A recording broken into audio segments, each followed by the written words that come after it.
No vídeo de hoje, a gente vai entender juntos o conceito de chave primária e chave estrangeira no contexto de bancos de dados. Oi gente, eu sou a Kizzy e esse é o canal Programação Dinâmica. Se você chegou agora no canal, seja bem-vindo e bem-vinda. Esse é um espaço de ensino de programação e discussões sobre tecnologia. E se você caiu aqui de paraquedas, saiba que esse é o 8º episódio da nossa série de vídeos do curso de SQL para análise de dados. Eu vou deixar o link aqui na descrição para que você possa assistir. Se você pesquisar no seu computador agora no Google o que é uma chave ou uma chave primária no contexto de bancos de dados, você vai encontrar várias definições que giram em torno de uma chave primária é um identificador para um registro na tabela e que é preciso que ela seja diferente para cada uma das linhas dessa tabela. Que uma chave primária não pode assumir valores nulos. Uma chave primária pode ser um único atributo, ou seja, uma única coluna em uma tabela, ou pode ser composta por mais de um atributo. Então, mais de uma coluna que juntas vão identificar unicamente cada uma das linhas, das entradas dos registros que você armazenou. Da mesma forma, se a gente pesquisar sobre chave estrangeira, a gente vai descobrir que a chave estrangeira ela representa o relacionamento entre duas tabelas. Isso porque é um atributo que é uma chave primária em uma tabela. Quando ele aparece em outra tabela, ele é indicado como chave estrangeira. E esses conceitos não são tão difíceis de se compreender, mas o meu objetivo aqui é que a gente vá um pouco além do conceito e consiga entender a intuição do porquê uma chave existe. Para isso, a gente pode tomar um exemplo da nossa vida real, Não precisa ser necessariamente no contexto de banco de dados. Então, vamos pensar no conjunto de pessoas, talvez de habitantes que existem no Brasil. Cada uma dessas pessoas pode ser identificada por vários tipos de atributos. Por exemplo, a gente poderia dizer que o nome das pessoas as identifica. Mas é também possível que dentro da população brasileira a gente encontre várias pessoas com o mesmo nome. E aí, quanto menor o nome, e mais comum ele for, maior a chance disso acontecer. Então, vamos supor que existam pessoas que se chamem como nome completo Carolina Silva. A chance de que existam homônimos para essa pessoa, então várias Carolinas Silvas no Brasil, ela é bastante grande, porque Silva é um nome comum e Carolina também. Então, se a gente quisesse identificar uma Carolina específica, a gente ia precisar, talvez, olhar para a data de nascimento que essa Carolina Silva nasceu. Mas e se duas Carolinas Silvas tiverem nascido no mesmo dia, Como a gente diferencia?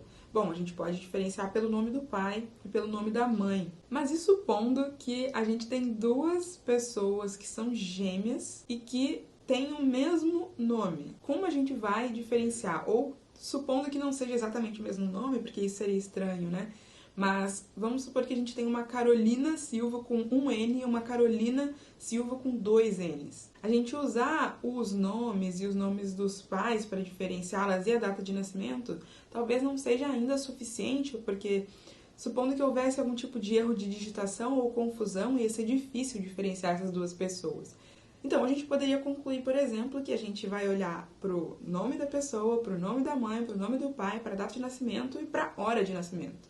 Porque, ainda que as pessoas sejam gêmeas, então tenham nascido do mesmo pai e da mesma mãe, com um nome muito parecido ou igual, no mesmo dia, a hora as diferencia. Então, se a gente pegar todas essas informações, a gente tem um conjunto aqui que identifica unicamente um habitante no Brasil. E agora, pensa que a gente quer armazenar num grande banco de dados todas essas pessoas. Se a gente fosse definir uma chave primária que identifique cada uma das linhas diferentemente, a gente poderia pegar todos esses atributos, então esse conjunto de colunas, como chave primária. Mas existe uma outra forma de resolver isso, para não precisar lidar com todos esses dados ao mesmo tempo, todos esses campos, que é você gerar um identificador. E isso é o que a gente já tem, Então a gente tem o registro geral, por exemplo, que é um identificador que existe no contexto dos estados, Então uma pessoa tem um único registro geral dentro do estado que ela tá. Então, esse número não identifica unicamente uma pessoa no contexto geral, mas identifica unicamente ela dentro de um estado. Mas a gente tem no Brasil o CPF, que é um número que identifica unicamente um cidadão brasileiro. Então, o CPF poderia ser utilizado como uma chave primária se a gente fosse construir um banco de dados de todos os brasileiros. Porque o CPF identifica unicamente cada uma das entradas, né? Cada uma das pessoas que estão registradas nesse banco de dados. E esse banco de dados de todos os brasileiros, ele não é exatamente fictício, né? Porque, por exemplo, a Receita Federal, que é o órgão que faz essa gestão dos registros das pessoas, tem esse armazenamento de dados de todos os brasileiros por CPF.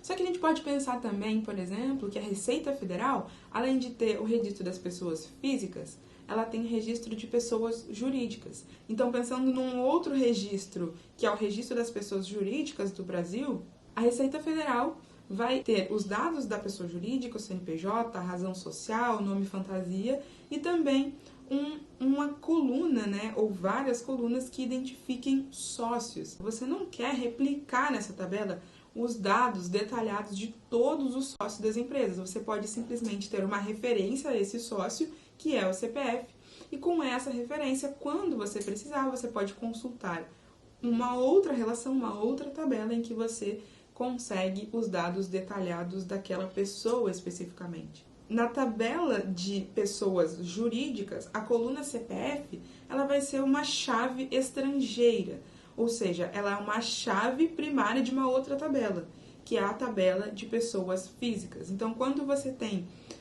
numa tabela, né, um atributo ou um campo cujos elementos compõem a chave primária de uma outra relação, de uma outra tabela, você nomeia esse atributo de chave estrangeira. E isso vai se aplicar a uma série de outras aplicações e serviços, por exemplo, do governo federal. A gente tem, por exemplo, os dados do SUS, e aí com a vacinação da Covid, né, a maioria das pessoas se conectou ao aplicativo lá Conect SUS para comprovar a sua vacinação, as suas doses da vacina.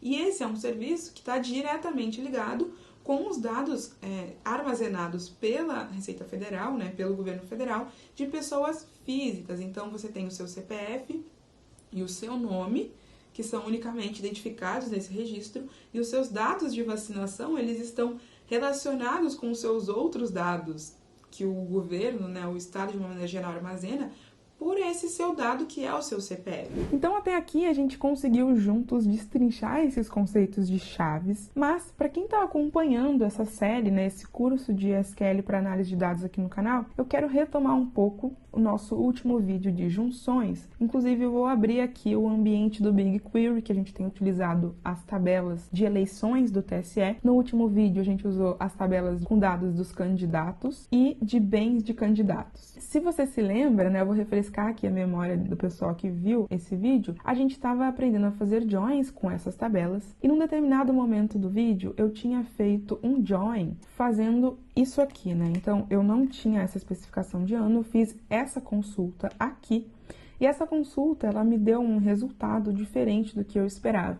E esse resultado que deu diferente foi exatamente porque, na hora de fazer a consulta, eu estava assumindo que essa coluna ID candidato era uma chave primária da tabela candidatos e, portanto, uma chave estrangeira na tabela de bens. Acontece que isso não é verdade.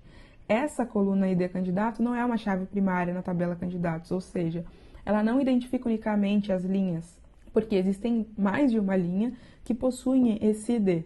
Mas o que eu vinha descobrir analisando os dados, né, no vídeo junto com vocês é que para cada ano na tabela candidatos, aí sim a gente tem um ID de candidato apenas. Então, a gente poderia dizer até, né, entender ano, a tupla, né, o conjunto ano e ID de candidato como uma chave primária, porque ele é um identificador que diferencia unicamente cada uma das linhas. E exatamente por isso, né, que adicionar essa condicional aqui ajudou a resolver o nosso problema. Embora a gente não tivesse conversado sobre chaves, era este conceito que estava no pano de fundo da nossa discussão. E até por isso também eu resolvi trazer esse outro vídeo aqui para a gente discutir, né, mais explicitamente essa ideia de chave e complementar o nosso conhecimento, né? Porque nessa série aqui a gente está em cada vídeo aprendendo uma nova peça, uma nova ferramenta, um novo recurso para compor todo o nosso conhecimento sobre SQL, como usar SQL para análise de dados. E várias vezes a gente precisa aprofundar um pouquinho mais na teoria, né, na parte de bancos de dados, para poder construir melhor as nossas consultas aqui e entender o que a gente está fazendo. Então, eu espero que vocês tenham gostado desse vídeo, entendido essa discussão. Se você ficou com alguma dúvida, por favor, deixe um comentário ou uma sugestão aqui. Não se esqueça de usar no seu comentário a hashtag SQL.